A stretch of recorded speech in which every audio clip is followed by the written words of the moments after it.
Hey guys, it's your boy JD. Today I'm here with the Prius Squad and Black Rock Coffee Bar. Fuel your story. And no, they are not sponsoring this, whatever you want to call it, this YouTube channel. But if they do, that'd be awesome. That'd be great. I would totally take that. I love Black Rock Coffee. And we are here in Beaverton, Oregon, near the Nike World Campus. We got some questions here regarding the battery pack, its location, where people think they should put it, how does the car sound when you're on the highway, what's the body roll like, a slew of different questions. So let's talk about first the battery pack, the battery pack location, the charging speed. Let's talk about that. So the battery pack, if you guys don't know, it's really up here somewhere above and behind the rear axle. So if we're looking at dead on, we're looking straight at the car, it'd be in this area somewhere. So it's not ideal, it's not the best place to put it. One of our viewers actually said it would be better to place it underneath the floorboard. Now I think the reason why Toyota doesn't do that is because they don't want to have to lift the car to have work done on it, and also putting the battery pack in its current location, I believe it reduces cost to the car and it just makes it easier to access. When I was working for Toyota, there was a car that had some quarter panel damage.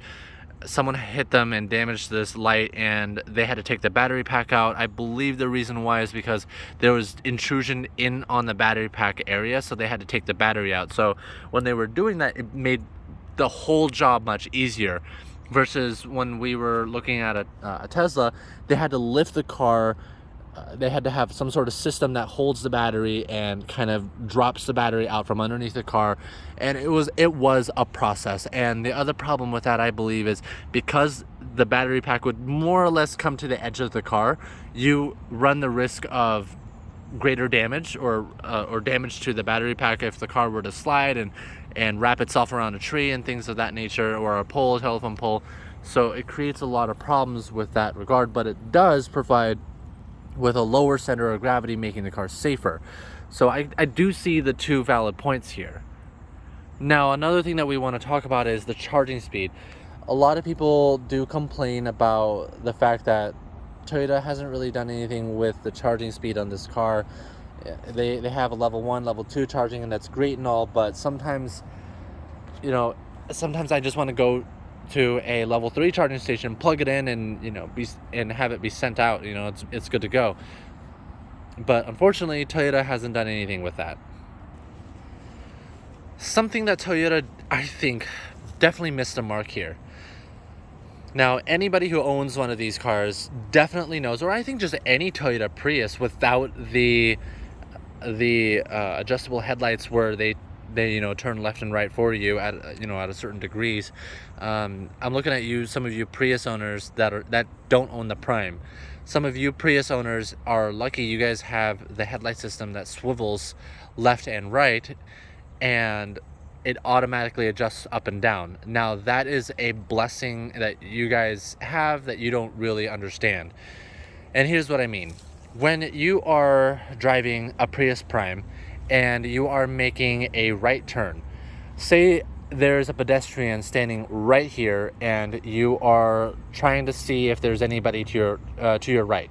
Well, unfortunately, you won't be able to see them as easily. You have to look directly over here, and hopefully you are in some sort of gray area where there's a lot of light. But a lot of places here in Beaverton, there's not a whole lot of light, like lampposts that are bright enough for you to see, so it makes it difficult. The headlight system is great that way. When you are, driving down the freeway, when you see it, it's great forwards, but not so great to the left or to the right. A lot of automakers like to emulate cars like BMW or Mercedes, and I really do think that Toyota missed the mark here. They should have implemented some sort of lighting system here in this area or inside the headlight, where when you're making a left or right turn, it illuminates the area so that way you can see what's going on to the left or the right.